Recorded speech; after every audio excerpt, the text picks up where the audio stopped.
एक सांप था, बूढ़ा हो गया था। एक बार किसी ने पत्थर फेंका तो वो सांप को लगा, और सांप को लगने से वो सांप को घाव हो गया। घाव होने से सांप एक तो बूढ़ा हो गया, ज़्यादा तेज चल नहीं पाता, और घाव और हो गया।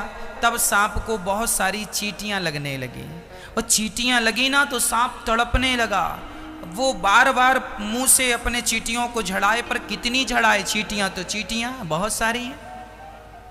चींटियों ने उसको जिंदा खाना शुरू कर दिया, तड़प रहा था। तब वहां से एक संत निकल रहे थे। संत ने देखा कि सांप को चींटियां खा रही हैं, तो सांप ने संत जी से हाथ जोड़कर कहा, संत जी ये बगल में पत्थर पड़ा है, जरा उठा के मेरे मुंह में मार दीजिए। संत जी ने कहा, मैं क्यों मारूं महाराज, मुझे मार डालिए, मैं मरना चाहता हूं। क्यों मरना चाहता है? देखो ना कितनी सारी चींटियां लग गई हैं, ये मुझे जिंदा खा रही हैं, मैं बहुत दर्द में हूं, बहुत पीड़ा है। एक बार मैं मर जाऊंगा तो कम से कम ये चींटियां मरने के बाद खाएंगी तो तकलीफ नहीं होगी। महाराज बड़ी कृपा होगी, ये पत्थर उठा के मेरे सिर पे मार दो, मार डालो मुझे।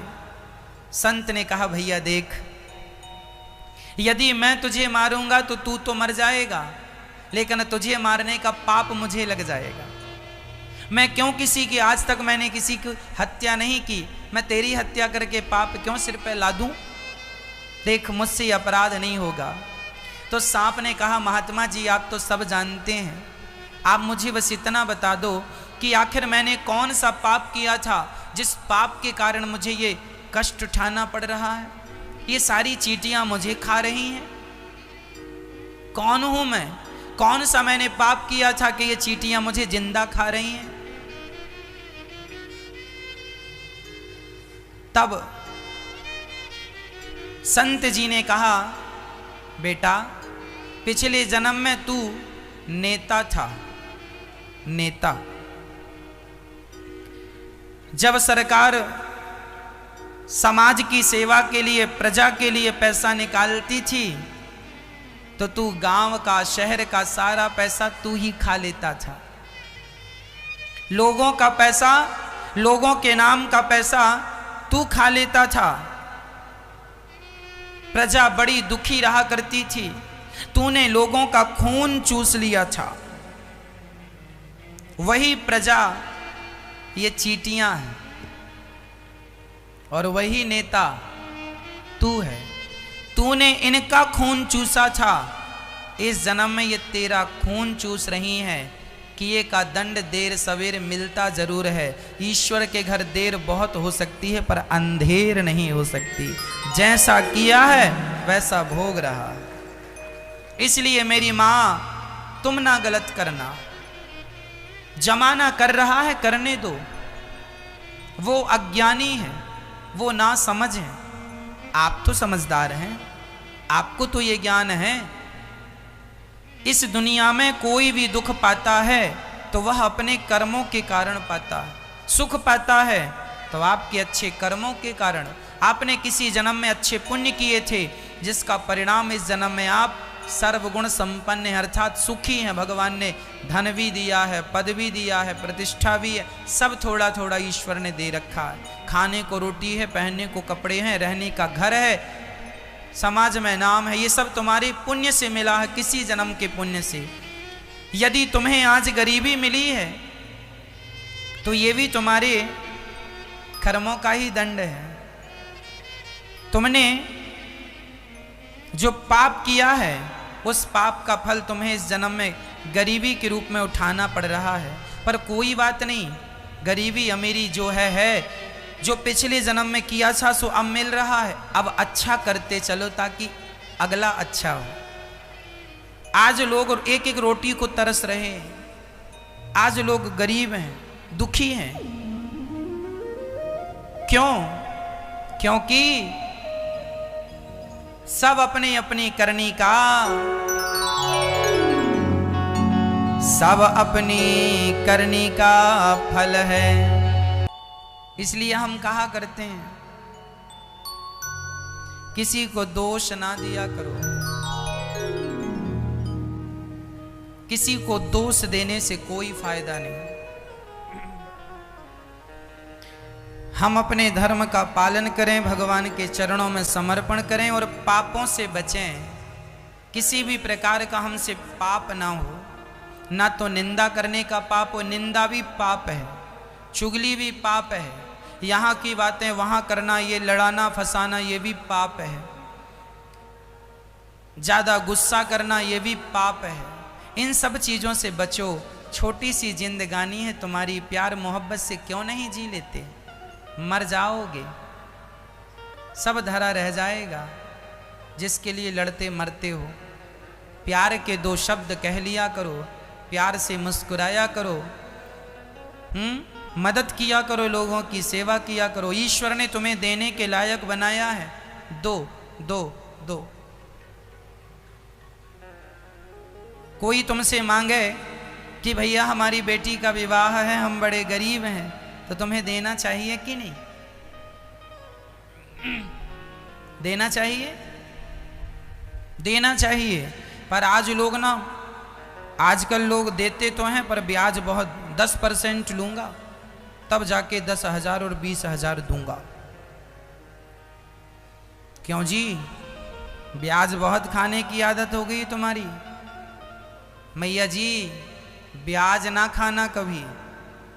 ब्याज खाना, ब्याज केवल सरकार खा सकती है। बैंकों का ब्याज जो हम लोग देते हैं, सरकार तो ब्याज लेती है, राजा को ब्याज ले लेना चाहिए, राजा के लिए दोष नहीं है। पर हम सामान्य जन ब्याज ना खाएं। हम किसी की सेवा करने, आज कोई हमसे कहे महाराज हमारी बेटी का विवाह है और फलाना व्यक्ति अपने गांव के बड़े आदमी के पास, एक गरीब आदमी गया, भैया जी हमारे बेटी का विवाह है, 4 दिन बाद बारात आनी है, ज़रा 20,000 की ज़रूरत है, ज़रा दे दीजिए। बड़े आदमी ने मूँछों में हाथ रखते, क्यों जी 20,000 चाहिए? 10% लूँगा। साहब 10% कहाँ से लाऊंगा? मजदूर आदमी हूँ, गरीब आदमी हूँ। अच्छा तो कोई बात नहीं, 7% दे देना। साहब जरा और कम करो, कमर टूट जाएगी। चल 5%। ठीक है साहब, 20,000 लिया। 20,000 का बेचारा मजदूरी करता करता तुम्हारा कर्जा चुका रहा है। कई बार तो ऐसा हुआ है कि 20,000 लोगों ने दिए और उसने 20,000 दे दिए, फिर भी 20,000 बाकी है। ऐसा होता है। हमने आपसे 20,000 लिए बेटी के विवाह के लिए और हमने आपका 20,000 चुका दिया, फिर भी अभी 20,000 बाकी है। इतना ब्याज, अब हमारी हैसियत तो थी नहीं। क्योंकि इसलिए कहा करता हूँ कि जब बेटी का विवाह कोई कराए तो तुम भी अपनी इंसानियत का परिचय दो। आज वो आदमी गरीब है और तुम बड़े आदमी हो और तुम उसके साथ ऐसा व्यवहार करोगे तो अगले जन्म में ईश्वर उल्टा कर देगा, उसे बड़ा आदमी बना देगा, तुम्हें उसकी जगह खड़ा कर देगा। इसलिए इंसानियत का परिचय दो। पैसा ही पैसा क्या करोगे? बांध के ले जाओगे? अरे किसी के विवाह में तो आप यूं ही अपनी श्रद्धा से दे दो, चल भाई 2-5 तो हमारी तरफ से यूं ही ले जा, और ले जा 20,000, पर ब्याज मत देना। जो ले जा रहा मूलधन दे देना, हमें ब्याज नहीं चाहिए। ये इंसानियत है। इंसानियत का परिचय कब दोगे? पैसे कमाते रहोगे। इसलिए किसी को सताओ मत, कष्ट मत दो। यदि किसी ने 20,000 आपसे लिए हैं और उसने 20,000 चुका दिए और 5,000 एक्स्ट्रा भी दे दिए, तो भाई अब उसका माफ करो। तुम माफ नहीं करोगे तो ईश्वर तुम्हें माफ नहीं करेगा। जो तुम बड़ा ब्याज खा रहे हो ना, फिर ईश्वर जब अपना ब्याज चालू करेगा तुम चुका पाओगे? हम तो ईश्वर के सब चीजें बिना ब्याज का खा रहे हैं। एक सिलेंडर ऑक्सीजन कितने की आई? अभी कोरोना काल में आप लोगों को रेट पता चला है। एक सिलेंडर ऑक्सीजन कितने का था? बोलो। 50 हजार का बिका है एक सिलेंडर। इसी कोरोना काल में लोगों ने खरीदा है। उस सिलेंडर में कितनी ऑक्सीजन होती है? मात्र 10 घंटे की।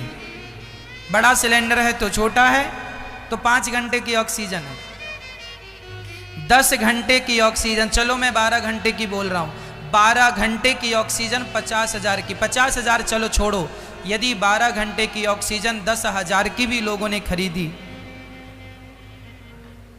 10,000 की, अभी कोरोना काल में 50,000 की बिकी है, पर मैं 50,000 नहीं बोल रहा हूँ, मैं 20,000 10,000 बोल रहा हूँ। यदि 12 घंटे की ऑक्सीजन यदि 12,000 की भी मिली, तो जब से जन्म लिए हो आप तब से कितने घंटे की ऑक्सीजन ले लिए हो? क्या इस ऑक्सीजन का आज तक तुमने कोई मूल्य चुकाया है परमात्मा को? कहाँ से ले रहे हो? डॉक्टर की ऑक्सीजन लेते हो ना तो पैसा देना पड़ता है, और ईश्वर की ले रहे हो, क्या पैसा दिया? कुछ भी नहीं दिया। अरे पैसा ना दो उस ऑक्सीजन के बदले तो कम से कम उस ईश्वर को हाथ जोड़ के उसका धन्यवाद ही दे दो कि विधाता आपका बहुत बहुत धन्यवाद जो आपने इतना दिया। लोग धन्यवाद ना देकर शिकायत करते हैं तुमने क्या दिया? जो दिया है कम नहीं है। आज सवेरे जब मैं बंदरों को चने खिला रहा था, केला खिला रहा था, मैं रोज ही बंदरों को जब केला खिलाता हूं मैं रोज गौर से देखता हूं, ये बंदर जो हैं एक एक मुट्ठी चने के लिए भागते हैं, केला खाते हैं, अच्छा लगता है इन बंदरों को। एक बंदर दूसरे बंदर को काट देता है, उसे खून निकल आता है, घायल हो जाता है। तब मैं उन बंदरों को देखता हुआ ईश्वर से कहने लगा, विधाता कितनी बड़ी कृपा की है आपने हम पर कि हमें बंदर नहीं बनाया, हमें जानवर नहीं बनाया, परलोक संवारने का ये जो अवसर दिया है ईश्वर ने, ये जो मनुष्य का तन दिया है, कभी बंदरों को देखा करो, कभी कुत्ते बिल्ली को देखा करो। वो लोग पानी बरसता है तो यहाँ वहाँ छिपते फिरते हैं, ना उनके पास पहनने को कपड़े हैं, ना खाने की व्यवस्था है। तुम मनुष्य हो, कितने बुद्धिमान हो, कितने समझदार हो, अपने लिए कपड़े बना लेते हो, अपने लिए घर बना लेते हो। वो पक्षी, वो पशु, क्या जीवन है उनका? जरा उनके जीवन से अपने जीवन को मैच करके देखिए, कंपेयर करके देखिए। ईश्वर ने तुम्हें कितना सुखी बनाया है, कितना समझदार बनाया है, लेकिन फिर भी तुम इतने समझदार हो कि इतना सुंदर शरीर पाके फिर भी बंदर भालुओं की तरह लड़ते रहते हो, झगड़ते रहते हो। बंदर एक बंदर दूसरे बंदर को मारता रहता, काटता रहता, इतना जोर से काटता है उसकी चमड़ी फट जाती है, खून आ जाता है। ये बंदर की योनि क्या है? यह अपने कर्मों का फल ही है। ये मनुष्य का तन पाकर भी यदि बंदरों की सी हरकत करोगे तो समझदार नहीं कहलाए जाओगे। ये तो समझदारी नहीं है ना। देखो ये छोटा सा बंदर है, देखो जरा ये बैठा है, देखो इसके पीठ में किसी बंदर ने काटा है, इतना भयंकर काटा, ये इतना छोटा है लेकिन इसकी चमड़ी बिल्कुल फटी। आज मैंने इसी को देखा, इतना सा बंदर है, अभी अपनी माँ के भरोसे रहता। देखो जरा इसकी पीठ में, घायल है ये बंदर एक दूसरे को काटते रहते हैं, छीनते रहते हैं, जोर से काट देते हैं। इनकी चमड़ी कोमल, ये देखो ये काट दिया। इनके पास समझदारी नहीं है। इनके पास यदि समझदारी होती तो ये लड़ते क्यों, झगड़ते क्यों? पर आप और हम भी यदि लड़ें झगड़ें तो फिर हम भी बंदर ही तो कहलाएंगे। इसलिए मेरी माँ, आप लोगों से बस इतना कहूँगा कि ये जो तुम्हारा मनुष्य का शरीर है ना, यही सबसे कीमती है। कुत्ता बिल्ली से पूछो, वो चाहते हैं कि ईश्वर हमें एक बार मनुष्य बना दो। तुम जब बिल्ली बनोगे ना, मनुष्य की जगह बिल्ली और बंदर और जमाना की चीजें बनोगे, मच्छर मक्खी बनोगे, तुम भी तड़पोगे मनुष्य बनने के लिए। लेकिन जब तुम मनुष्य बनते हो तो उल्टे सीधे काम करने लग जाते हो। समझते नहीं हो कि मनुष्य का शरीर विधाता ने दिया किस लिए है, क्यों पाया है हमने। हम भी लड़ते झगड़ते रहते हैं, निंदा चुगली कपट छल करते रहते हैं, इसलिए दिया है। मत गवाओ, बहुत बड़ा नुकसान कर रहे हो। श्री सुखदेव भगवान कहते हैं, राजन सुनो, मनुष्य का धर्म है दया करना। भगवान के 24 अवतारों का वर्णन भागवत जी में है। 24 अवतार, सनकादि, सनक सनंदन सनातन सनत कुमार पहला अवतार है। 12 भगवान का दूसरा अवतार है, तीसरा नारद जी का, चौथा नर नारायण, पांचवा कपिल देव जी, छठवा दत्तात्रेय जी, सातवां यज्ञ भगवान, आठवां ऋषभ देव जी, नौवां पृथु भगवान, 10वां मत्स्य भगवान, 11वां कच्छप भगवान, 12वां धनवंतरी भगवान, 13वां मोहिनी भगवान, 14वां नरसिंह भगवान, 15वां वामन, 16 परशुराम जी, 17वें अवतार में व्यास जी, 18वें में राम जी, 19वें में बलराम जी, 21वें में कृष्ण जी, 20वें में कृष्ण जी, 21वें में बुद्ध अवतार, 22वें में हरि अवतार, 23वें में हंस अवतार और 24वें में कल्कि अवतार होना है विष्णु यश नाम के ब्राह्मण के घर कलयुग के अंत में संबल ग्राम में। ये भगवान के 24 अवतार हैं। 24 अवतार सर्वश्रेष्ठ अवतार ये सभी हैं, पर इनमें भगवान राम और कृष्ण, नरसिंह और वामन, यह सर्वश्रेष्ठ अवतार है। एक बार नारद जी महाराज भ्रमण करते करते बद्रीनाथ जी चले गए। वहां उन्होंने देखा कि व्यास जी बड़े उदास बैठे थे। व्यास जी की उदासी देखकर नारद जी ने कहा, आप इतने बड़े विद्वान होके उदास हैं? हाँ, मैंने 17 पुराण लिख दिए हैं, पर मुझे शांति नहीं। अच्छा, शांति नहीं है, फिर क्या करें? कोई उपाय बताओ। नारद जी ने कहा, आपने 17 पुराण लिखे हैं, पर अभी तक आपने भगवान का मधुर मधुर चरित्र नहीं गाया। भगवान की सुंदर सुंदर कथाओं को, लीलाओं को, बाल चरित्र को नहीं गाया।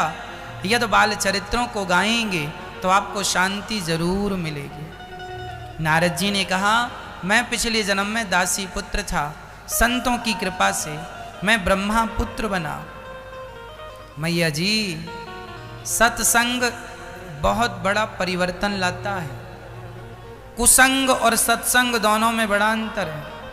कुसंग मिल जाए तो व्यक्ति मिट जाता है, और सत्संग मिल जाए तो व्यक्ति बन जाता है। यदि कुसंग मिल जाए तो मंथरा का कुसंग कैकेयी को मिला, तो देखो कैकेयी की स्थिति क्या हुई।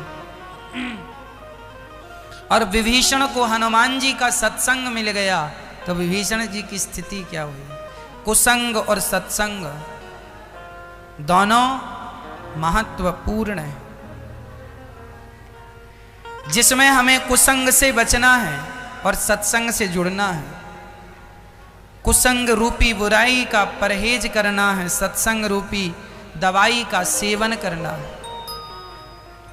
नारद जी कहते हैं, मैं दासी पुत्र था, सेवा करता था, चरणों को दबाता था संतों के, उसके प्रभाव से देखो मैं ब्रह्मा पुत्र नारद बना। किसके बल से? सेवा के बल से। नारद जी क्या करते थे? संतों की सेवा करते थे, संतों को भोजन कराते थे, संतों के चरण दबाते थे। इसलिए ये दास अनिरुद्ध भी एक ही संकल्प लेके चल रहा, एक ही संकल्प, एक ही नारा, सेवा ही है धर्म हमारा। हमारा धर्म क्या है? सेवा। हमारा धर्म क्या है? सेवा। हम सेवा के सिवा कुछ जानते नहीं। एक ही संकल्प है, एक ही हमारा नारा, सेवा ही धर्म हमारा। इसलिए ये दास अनिरुद्ध, नारद जी ने संतों की सेवा की, इसलिए दास अनिरुद्ध भी संतों की सेवा सवेरे से करता। संतों को भोजन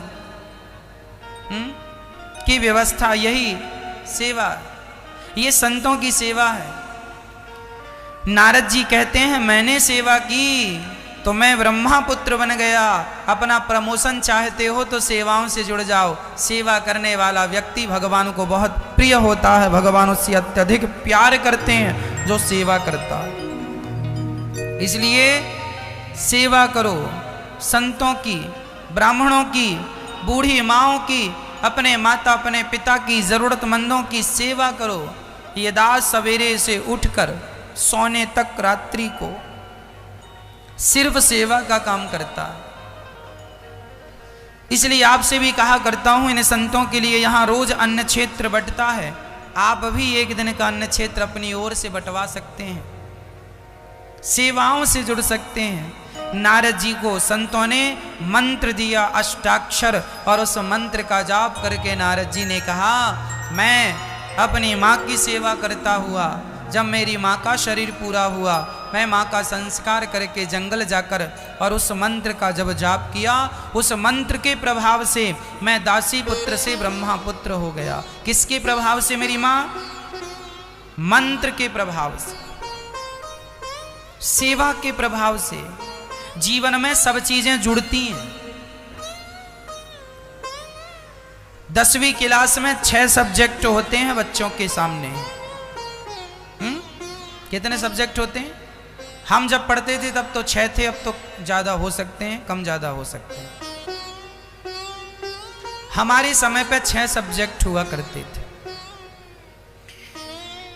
6 सब्जेक्टों में अब मैं एक सब्जेक्ट में बड़ा विद्वान हो जाऊं, माना कि साइंस मेरी अच्छी हो जाए, संस्कृत मेरी अच्छी हो जाए, चलो मैं 2 सब्जेक्ट में बड़ा अच्छा हो गया, पर 4 सब्जेक्ट में काम नहीं हुआ तो मैं पास हो जाऊंगा?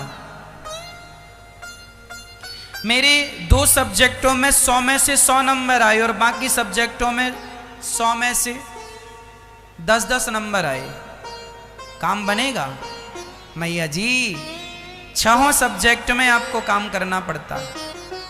100 में से कम 33 तो लाने ही है पास होने के लिए। यदि डिवीजन नहीं बनाना तो पास ही होना, तो कम से कम 100 में से 33 तो चाहिए।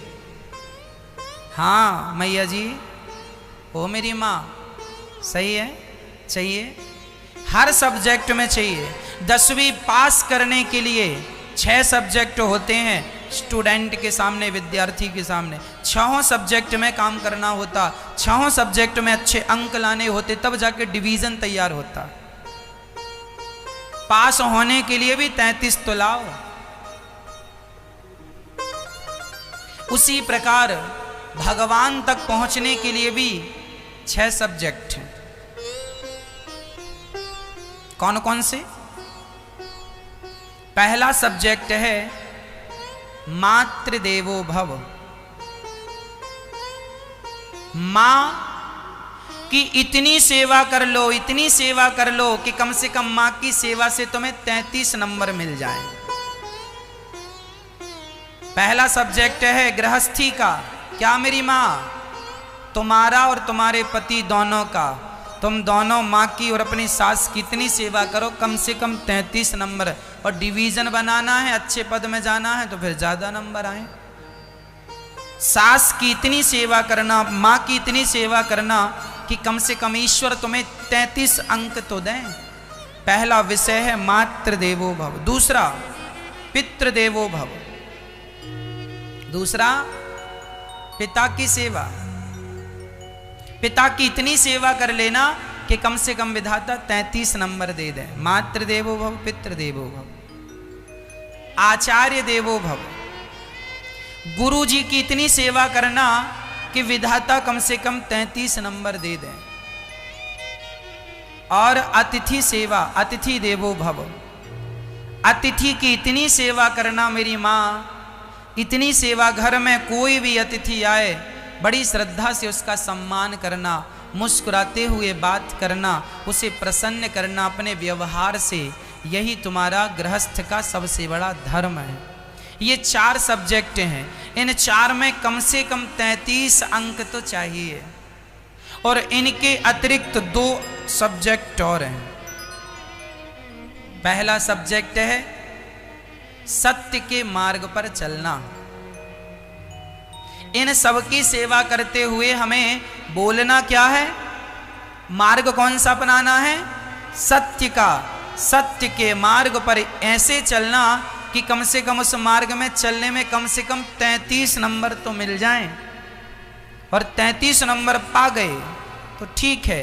ये 5 सब्जेक्ट हो गए। छठवां सब्जेक्ट है राष्ट्र सेवा। छठवां सब्जेक्ट क्या है? राष्ट्र सेवा।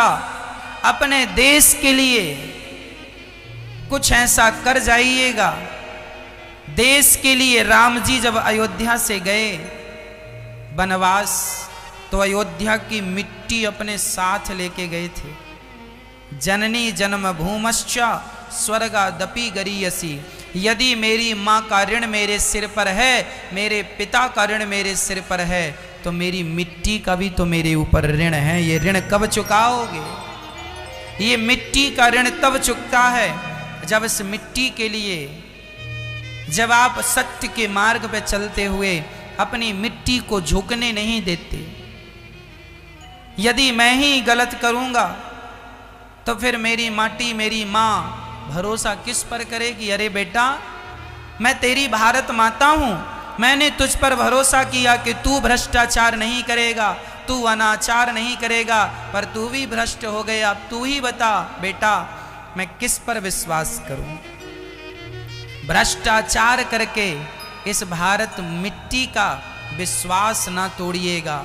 ये 6 लोगों की सेवा तुम ऐसे कर लो कि कम से कम 33 नंबर मिल जाएं, और 33 नंबर पा गए सब विषयों में, पास हो जाओगे, भवसागर को पार कर लोगे।